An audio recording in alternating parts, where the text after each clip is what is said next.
تعزیہ کے جلوس کے اندر مزہ لینے کے لیے شوق سے ذوق سے اس میں شریک ہونا، اس میں انوکھے انوکھے کھیل کرنا، اور محرم کے اس محرمی میلے کی محفلوں کو رونق دینا، قمقمے لائٹیں، یہ خرافات ہے، یہ بدعت ہے، مال کو ضائع کرنا ہے، اور یہ گناہ کا کام ہے میرے بھائیو۔ اللہ کے رسول سے ثابت نہیں ہے، صحابہ کرام سے ثابت نہیں، اللہ کی قسم قرآن و حدیث سے اس کا ثبوت ہے۔ یہ پیٹ پالنے والے مولویوں نے آپ عوام کی جہالت کو استعمال کر کے آپ کو بیوقوف بنا رہے ہیں۔ یہ بدبخت لوگ ہیں، یہ شرک کی دعوت دینے والے لوگ ہیں۔ محرم کے مہینے میں عاشورہ کے دن روزہ رکھو، اللہ کے رسول نے رکھنے کا حکم دیا، یہ ایک نفلی اور محبوب روزہ ہے۔ اسی طریقے سے 7ویں بدعت ماہ محرم میں کیا ہے؟ جو بازو والے گھوڑے بنانا، جس کو دلدل بھی کہا جاتا ہے، وہ دلدل بنا کر کے لوگ نکالتے ہیں، اس کو ثواب کا کام کھاتے ہیں، ثواب کا کام اس کو سمجھتے ہیں، کسی کی شکل و شبیہ بناتے ہیں، یہ بھی بدعت کا کام ہے۔ اسی طریقے سے 8ویں بدعت کا 10 محرم کو مرثیہ گاتے ہیں، اے حسن تیرے راج میں کریا مرد ادھکار ہیں، کریا چھوڑ گرہر کرو 12 برس چوکی بھری۔ ہمارے یوپی میں مرثیہ گاتے ہیں، اس مرثیہ میں حضرت معاویہ پر لعنتان، یزید پر لعنتان، اور حضرت حسین سے مرادیں مانگنا اور کیا کیا کرنا، لگتا ہے کہ حضرت حسین اللہ ہے، توبہ توبہ استغفر اللہ نعوذ باللہ۔ مرثیہ خوانی کرنا۔ 10ویں محرم کو بہت سارے لوگ سینہ کوٹتے ہیں، گال نوچتے ہیں، بال نوچتے ہیں، نوحہ کرتے ہیں، ماتم کرتے ہیں، یا حسن یا حسین، یا حسن یا حسین کے نعرے بلند کرتے ہیں۔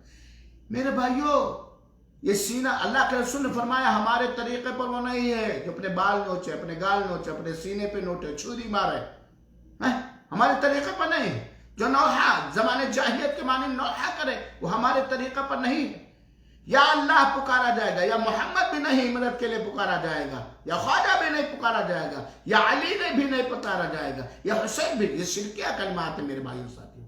اسی طریقے سے 9ویں بدعت بڑے وقت گزر رہا ہے، 10 محرم کو بہت سارے لوگ غم کا اظہار کرتے ہیں، اور غم کا اظہار کرنے کے لیے بناؤ سنگار، زیب و زینت چھوڑ دیتے ہیں، عمدہ لباس کو چھوڑ دیتے ہیں، ننگے پاؤں ننگے سر چلتے ہیں، پائک بنتے ہیں۔ یہ سب خرافات اور بدعت کی چیزیں ہیں۔ اسی طریقے سے ایک بدعت یہ ہے کہ 10ویں محرم کو حضرت حسین کے نام پر فاتحہ دلاتے ہیں۔ فاتحہ کسی کے نام پر دلانا چاہتے ہیں، یہ پیٹ پالنے والے ملاؤں نے ایجاد کر لیا۔ حضرت حسین کے نام پہ نذر و نیاز کرتے ہیں۔ میرے بھائیوں، نذر و نیاز عبادت ہے، اور ہر عبادت کا حقدار اللہ تعالیٰ ہے۔ چنانچہ ہمارے ہندو پاک کے اندر یہ جو تعزیہ داری، نوحہ، مرثیہ، طواف کرنا، جھنڈا نکالنا، سدا نکالنا، آسا بنانا، ملیدہ بنانا، حلیم بنانا، اور اس کے رنگ برنگے کپڑے پہننا، جلوس نکالنا، اللہ کی قسم آپ کے پیارے آقا حضرت نبی اکرم صلی اللہ علیہ وسلم سے ثابت نہیں ہے۔ چنانچہ یہ خرافات ہے، یہ بدعت ہے، اس سے ہمیں اور آپ کو بچنا چاہیے، اور ان ساری خرافات سے توبہ کرنا چاہیے۔ یہ ساری کی ساری چیزیں نہ حضرت علی سے ثابت ہیں، نہ حضرت فاطمہ سے ثابت ہیں، نہ حضرت حسین سے ثابت ہیں، نہ حضرت حسن سے ثابت ہیں، اور نہ حضرت حسن اور حسین کے نانا اللہ کے رسول اکرم صلی اللہ علیہ وسلم سے ثابت نہیں ہے۔ لہذا میرے بھائیو، ان سارے خرافات سے بچیے اور پرہیز کیجیے اور توبہ کیجیے، اور آپ کے دیے ہوئے وقت کے مطابق میں نے چند خرافات کو آپ کے سامنے بیان کیا۔ اللہ رب العالمین سے دعا ہے کہ اللہ تعالی ہر شرک و بدعت و خرافات کی چیزوں سے بچائے اور نیک کام کرنے کی توفیق دے اور قبول فرمائے۔ آمین۔ والسلام علیکم ورحمۃ اللہ وبرکاتہ، وجزاکم اللہ خیرا۔